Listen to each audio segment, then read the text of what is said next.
তালের বড়া এবার আর ভেজে নয়, এভাবে তালের বড়া বানালে নরম তুলতুলে আর খেতে কিন্তু হয় অসম্ভব মজার।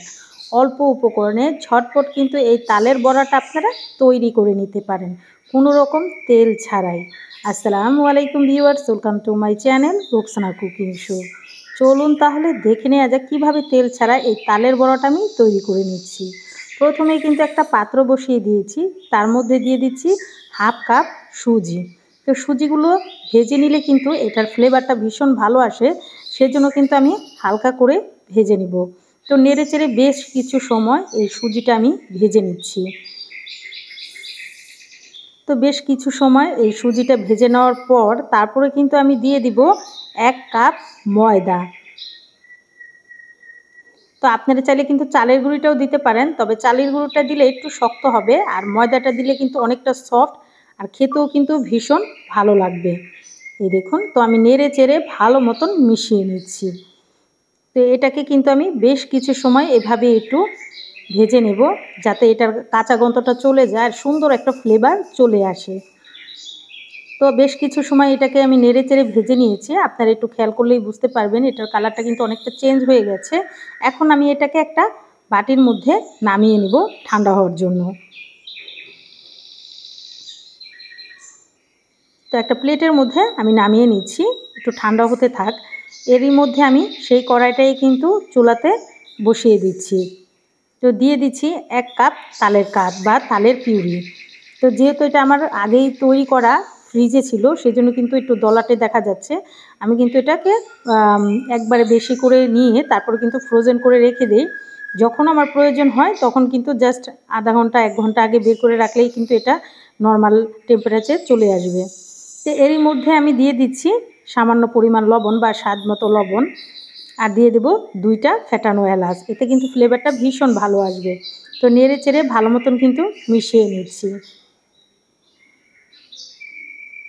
তো বেশ কিছু সময় এটাকে আমি জাল করে নিব, যতক্ষণ পর্যন্ত তালের কাঁচা গন্ধটা চলে না যাচ্ছে। তো বেশ কিছু সময় এভাবেই কিন্তু আমি জাল করে নিয়েছি, আর এখন কিন্তু বলকটা চলে এসেছে।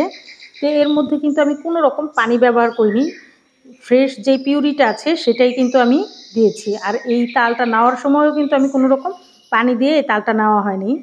তো এখন দিয়ে দিচ্ছি 1 কাপ চিনি।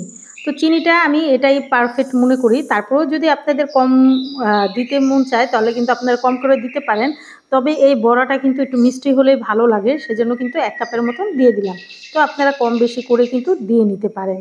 তো আমি নেড়ে চেড়ে আবারও কিন্তু বেশ কিছু সময় চিনিটা গলে যাওয়া পর্যন্ত অপেক্ষা করছি। আর এভাবেই কিন্তু অনবরত নেড়ে দিতে হবে, যাতে তলানিতে বা সাইডে লেগে না যায়। তো যখন এটাকে আমি ভালো মতন বলক আনিয়ে নিয়েছি তখন কিন্তু এভাবে আবারও নেড়ে চেড়ে দিতে হবে, যাতে তলানিতে লেগে না যায়।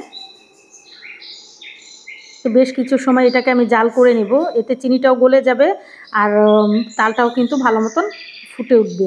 তো এখন কিন্তু আমি অল্প অল্প করে দিয়ে যে মিশ্রণটা আমরা ভেজে রেখেছিলাম সেটা মিশিয়ে নিব। এই দেখুন, একটু খেয়াল করলেই বুঝতে পারবেন। তো একটু নেড়ে চেড়ে আমি ভালো মতন মিশিয়ে নিচ্ছি। এতে এভাবে মিশালে হয় কি, আপনার কোনো রকম দলাটে ভাব থাকবে না।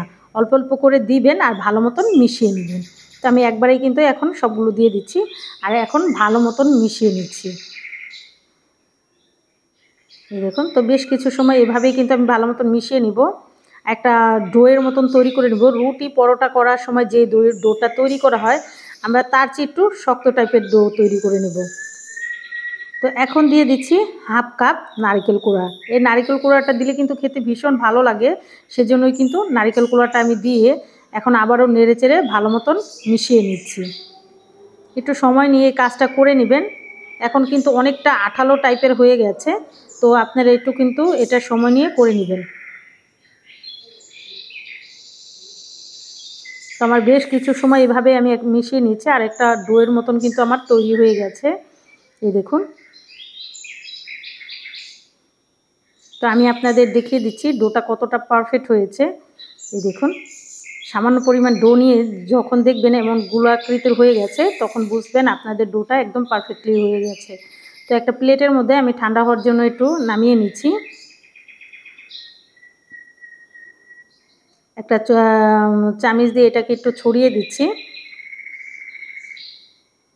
যাতে তাড়াতাড়ি ঠান্ডা হয়ে যায়। অন্যদিকে কিন্তু আমরা এটা স্টিম করব, সেজন্য সেই স্টিমটা কিন্তু আগেই তেল ব্রাশ করে রেডি করে রেখে দিচ্ছি। এই তেলটা দিলে একটা পিঠাও কিন্তু লেগে থাকবে না। এখন আমি এটাকে ভালো মতন মথিয়ে নিব। যেহেতু সুজি আর ময়দা দিয়ে কাজটা করা হয়েছে, সেজন্য একটু ভালো মতন মথে নিলে কিন্তু আপনার এটার সুজির দলাটা ভাবটা থাকবে না। আর যে এলাচগুলো আছে সেগুলো কিন্তু আমি বের করে ফেলে দিচ্ছি। তো এইভাবেই কিন্তু আমি বেশ কিছু সময় ভালো মতন মথে নিব। তো দুটো এলাচ ছিল, সেটাও কিন্তু আমি বের করে ফেলে দিলাম। এখন ভালো মতন মথে নিচ্ছি হাতের সাহায্যে। তো আমার ডোটা কিন্তু একদম রেডি হয়ে গেছে। তো এক সাইড করে এটা কিন্তু আমি এখন রেখে দেব।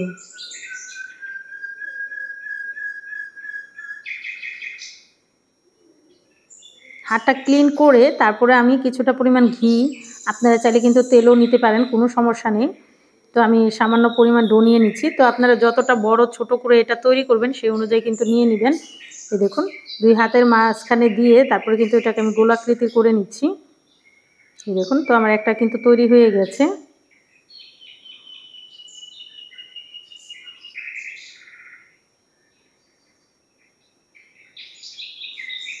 তো এই সেম প্রসেসে কিন্তু আমি আরও কয়েকটা আপনাদের তৈরি করা দেখিয়ে দিচ্ছি। একদমই ইজি, কোনো রকম ঝামেলা ছাড়াই, তেলে ভাজার ঝামেলা ছাড়াই কিন্তু মজাদার এই পিঠাগুলো আপনারা তৈরি করতে পারেন। যারা তেলে ভাজার জিনিস পছন্দ করেন না তাদের জন্য কিন্তু আজকের এই রেসিপিটা খুবই ইজিলি বানিয়ে ফেলতে পারবেন। তো আমি সবগুলো কিন্তু বানিয়ে নিয়েছি আর স্টিমের মধ্যে একে একে এখন পিঠাগুলো দিয়ে দিচ্ছি।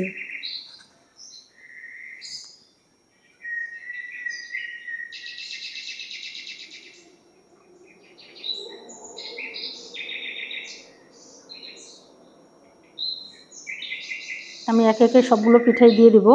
আর একটু ফাঁকা করে দেওয়ার চেষ্টা করবেন। এই পিঠাগুলো কিন্তু আর একটু ফুলবে, যেহেতু আমরা সুজি ব্যবহার করেছি সেজন্য একটু ফাঁকা করে আমি দিয়ে নিয়েছি সবগুলো। অন্যদিকে কিন্তু একটা কড়াইয়ে আমি আগেই পানি বসিয়ে দিয়েছি। পানিটা যখন বলক আসবে তখন কিন্তু আমি পিঠাগুলো দিয়ে দিব। তো ঢাকনা দিয়ে ঢেকে দিচ্ছি। আর যে ছিদ্রটা আছে সেটা একটা টিস্যুর সাহায্যে বন্ধ করে দিচ্ছি। তো 10 থেকে 15 মিনিটের মতন এটাকে আমি স্টিম করে নেব। দেখুন 10 থেকে 15 মিনিট পর কিন্তু এটা স্টিম হয়ে গেছে। আর ফুলে কতটা সুন্দর লাগছে সেটা কিন্তু আপনারা দেখলেই বুঝতে পারবেন কতটা ফুলকো হয়েছে। এই যে দেখুন কতটা সফট। তো ওটা আমি এখন নামিয়ে নিচ্ছি। ঠান্ডা হওয়ার পর কিন্তু এটাকে আমি পরিবেশন করে দেখাবো। এই দেখুন ঠান্ডা কিন্তু হয়ে গেছে আর দেখতে কতটা সুন্দর লাগছে পিঠাগুলো। এই দেখুন সবগুলো পিঠাই কিন্তু ইজিলি উঠে আসছে। তেল দিয়ে এই কাজটা করলে কিন্তু আর একটা পিঠাও লেগে থাকবে না। তো একটা প্লেটের মধ্যে সবগুলো পিঠে আমি সার্ভ করে নিচ্ছি। দেখুন পিঠাগুলো কতটা সুন্দর হয়েছে আর কতটা সফট হয়েছে সেটা কিন্তু আপনারা দেখলেই বুঝতে পারছেন। এতটা সফট যে একদম সফট হয়ে গেছে। এই দেখুন, আর ভিতরটাও কতটা সুন্দর হয়েছে। এতটা সফট হয় মুখে দিলেই কিন্তু মিলিয়ে যায়।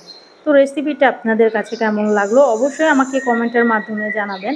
আর যারা এখনও আমার চ্যানেলটাকে সাবস্ক্রাইব করেননি, আমার ভিডিওগুলো যদি আপনাদের কাছে কোনো অংশে একটু হলেও ভালো লেগে যায়, অবশ্যই আমার চ্যানেলটা সবাই সাবস্ক্রাইব করে আমার চ্যানেলের পাশেই থাকবেন। লাইক, কমেন্ট এবং বেশি বেশি করে শেয়ার করে দেবেন। সবাই অনেক বেশি ভালো থাকবেন, সবাই সবার জন্য দোয়া করবেন। আর অবশ্যই চ্যানেলটা সাবস্ক্রাইব করে পাশেই থেকে যাবেন। সবাই ভালো থাকবেন, সুস্থ থাকবেন। আল্লাহ হাফেজ।